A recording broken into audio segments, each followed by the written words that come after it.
사랑하는 성도 여러분, 한 주간도 말씀 안에 거하고 계시는지요? 오늘은 지난 6월 7일 주일에 주셨던 요엘서 3장 12절부터 21절을 통한 항상 주의 일에 더욱 힘쓰는 자 되라는 제목의 말씀을 묵상해 보고자 합니다.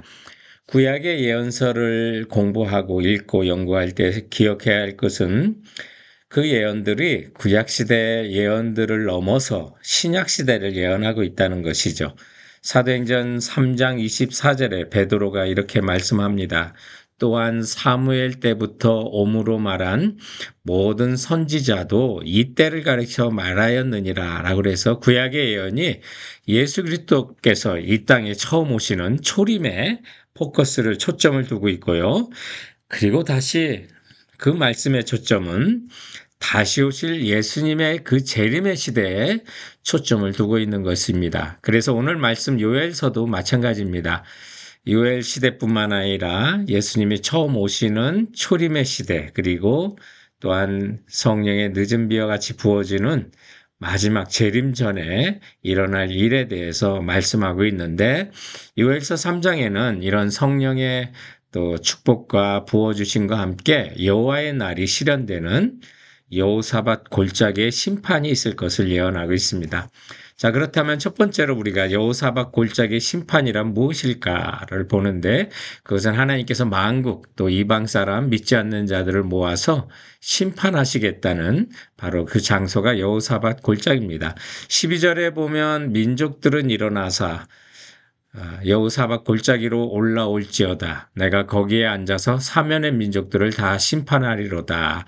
이렇게 말씀하셔서 여호사밧 골짜기에서 하나님께서 심판하시는데 14절 내용을 보니까 이것이 심판의 골짜기라고 그렇게 지칭하고 있습니다. 14절에 사람이 많음이요 심판의 골짜기에 사람이 많음이요 심판의 골짜기에 여호와의 날이 가까움이로다 라고 해서 이 심판의 골짜기, 영어로는 Valley of Decision이 되겠는데요. 결정하는 그런 계곡이다라는 뜻이 갖고 있는데, 이런 결정이라고 하는 말을 쓴 것은 그 심판의 주체가 인간이 아니라 하나님이시기 때문에 이런 표현을 쓴 것입니다. 인간이 결정을 내린다면 결단이라고 하겠지만 하나님이 결정하셔서 심판하신다는 거죠. 여호사밧 골짜기는 도대체 어딜까? 유다 왕 여호사밧 왕이 이제 세 나라 연합군 암몬, 모압, 에돔 연합군을 성가대를 앞세워서 물리쳤던 역대하 20장 26절에 나오는 브라가 골짜기다 이렇게 주장하기도 하지만, 그러나 이것은 영적인 장소, 영적으로 해석해서 신약적으로 우리가 해석을 한다면 하나님이 세상을 마지막으로 심판하실 어느 한 장소를 지칭하는 상징적 장소다 이렇게 우리가 이해하면 되겠습니다. 자, 그러면 또 두 번째로 여호사밧 골짜기 심판은 언제 이루어질까라고 하면 요엘서 2장에 연결되는 것처럼 정말 성령을 이른 비와 늦은 비 같이 부어주시고 또 많은 사람이 주님 앞에 돌아올 후에 그날과 그때 하나님께서 심판하신다고 말합니다.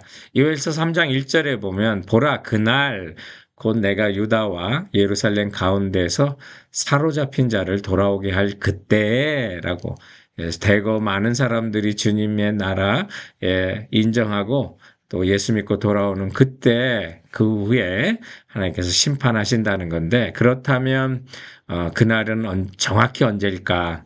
마태복음 24장 36절에 예수님께서 그러나 그날과 그때는 아무도 모르나니 하늘의 천사들도 아들도 모르고 오직 아버지만 아시느니라 라고 해서 그날과 그때의 정확한 것은 오직 하나님 아버지만 아십니다. 그러나 우리가 그때와 날은 알지 못하지만 그날을 기다리는 사람이라면 고린도전서 15장 58절에 있는 것처럼 항상 주의 일에 더욱 힘쓰는 자가 되라. 이는 너희 수고가 주 안에서 헛되지 않은 줄 압니다. 말씀하면서 성도 여러분, 주의 일에 항상 더욱 힘쓰는 자들이 되기 바랍니다.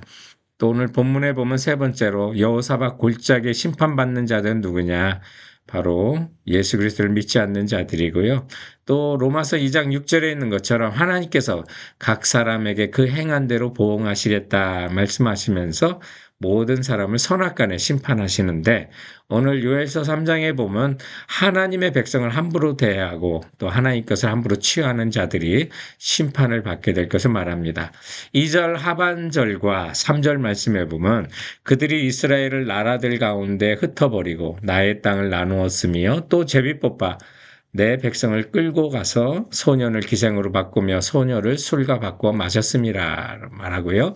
또 5절에 보면 곧 너희가 내 은과 금을 빼앗고 나의 진귀한 보물을 너희 신전으로 가져갔으며 또 6절에 보면 또 유다 자손과 예루살렘 자손들을 헬라 족속에게 팔아서 그들의 영토에서 멀리 떠나게 하였다라고 그래서 이 이스라엘과 유다 백성들을 이제 핍박했던 또 함부로 대했던 빼앗았던 많은 사람들이 심판을 받게 될 것인데 이것은 또 그리스도인들을 핍박했던 모든 사람이 심판의 대상이 된다는 말이고요. 그리고 오늘 2절의 말씀에 보면 사실은 이방 백성들이 그 모든 것을 뺏어갔지만 그것은 하나님의 것이었다는 사실을 말합니다.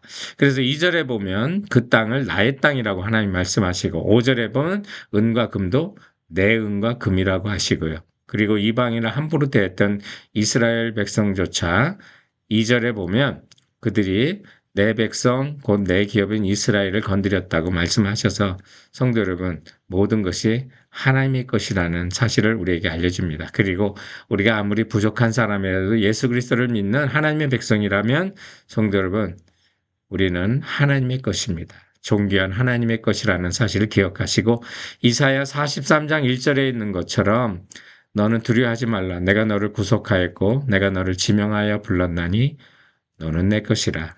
우리는 주님의 것입니다. 그리고 반드시 오늘 이게 여호사밧의 골짜기 장소와 그날 그때 구체적으로 얘기한 것은 이것이 분명한 사건으로 또 현실로 일어나게 되는 것을 예언하고 있는 거고요. 히브리서 9장 27절에 있는 것처럼 한 번 죽는 것은 사람에게 정한 것이 그 후에 심판이 있다고 말씀하시므로 성도 여러분 이 심판의 경고를 우리가 진실로 믿고 또 따르는 우리 대비하는 성도들이 되시기 바랍니다. 오늘 항상 주일에 더욱 힘쓰는 자가 되라. 오늘 본문을 통해서 네 번째로 심판날에 믿는 자들은 어떻게 될까? 그것은 하나님이 피난처와 산성이 되어주시고 모든 대적을 막아주신다고 말합니다. 15절에 보면 해와 달이 캄캄하여 별들이 그 빛을 거두도다. 여호와께서 시온에서 부르짖고 예루살렘에서 목소리를 내시리니 하늘과 땅이 진동하리로다. 그러나 여호와께서 그의 백성의 피난처 이스라엘 자손의 산성이 되어주신다고 말하고요. 17절에 보면 그런즉 너희가 나는 내 성산 시온에 사는 너희 하나님 여호와인 줄을 알 것이라. 예루살렘이 거룩하니 다시는 이방 사람이 그 가운데로 통행하지 못하리로다. 라고 말하면서 하나님께서 믿는 자들의 피난처와 산성이 되어주시고요. 모든 대적을 막아주실 것을 약속합니다. 그런데 전제가 있습니다. 우리를 지으신 주님이 우리의 여호와 하나님이신 것을 아는 자들 그리고 예루살렘이 거룩하니 다시는 이방 사람이 그 가운데 통행하지 못한다는 이 말씀을 통해서 하나님 앞에 거룩한 백성을 주님께서 막아주신다는 것입니다. 그러므로 우리 삶에 살아계신 하나님 그분을 인정하고 하나님의 백성은 거룩해야 합니다. 하나님은 항상 하나님의 백성에게 거룩함을 요구하고 있는 것입니다. 그런 자들에게 주님께서는 또한 우리를 도우시려고 성령을 넘치도록 부어주셔서 18절에 보면 그날의 산들이 단 포도주를 떨어뜨릴 것이며 작은 산들이 젖을 흘릴 것이며 유다 모든 시내가 물을 흘릴 것이며 여호와의 성전에서 샘이 흘러나와서 시딤 골짜기에 되리라 말씀하신 것처럼 그날에 하나님께서 그 백성에게 교회의 은혜를 주셔서 사랑이 또 복음이 주변에 정말 죽어가는 자들을 살리는 물처럼 젖처럼 흘러넘칠 것을 말씀하고 있는 것입니다. 꽃들도라는 찬양에 있는 것처럼 이곳에 생명샘 솟아나 눈물 골짜기 지나갈 때 모자라 열매 맺히고 웃음소리 넘치리라. 그날에 하늘이 열리고 모든 이들이 보게 되리라. 마침내 꽃들이 피고 영광의 주가 오시리라. 그렇게 주님께서 모든 믿는 자들을 지키시고 대대에 영원히 우리를 보호하실 것을 믿으시기 바랍니다. 그러므로 이 소망을 가진 모든 성도들은 마지막 결심을 하시되 선으로 세상을 이기며 항상 주의 일에 더욱 힘쓰는 자들이 되시기 바랍니다. 멸망을 당하는 자들은 저들이 보면 요엘서 3장 10절에 너희는 보습을 쳐서 칼을 만들지어다. 낫을 쳐서 창을 만들지어다. 평화보다는 전쟁을 준비하는 자들이지만 그러나 하나님의 나라를 맛본 사람, 예수 그리스도의 나라를 이 땅 가운데 일어날 때 정말 하나님의 백성들이 여호와의 산에 몰려오고 이사야 2장 4절에 있는 것처럼 그가 열방 사이를 판단하시며 많은 백성을 판결하시리니 무리가 그들의 칼을 쳐서 보습을 만들고 그들의 창을 쳐서 낫을 만들 것이며 이 나라와 저 나라가 다시는 칼을 들고 서로 치지 아니하며 다시는 전쟁을 연습하지 아니하리라는 말씀처럼 우리 믿는 성도들은 손으로 악을 이기고 칼을 쳐서 쟁기인 보습을 만들고 창을 쳐서 낫을 만드는 성도들 되시기 바랍니다. 언제나 앞장서서 다른 사람들에게 오늘 식사는 제가 살게요.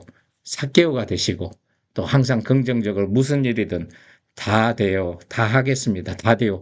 예수님의 제자와 같은 그래서 사랑받는 성도들 되시길 주님의 이름으로 축원드립니다. 사랑하는 성도 여러분, 그럼 이번 한 주간도 주께서 주신 말씀으로 승리하세요.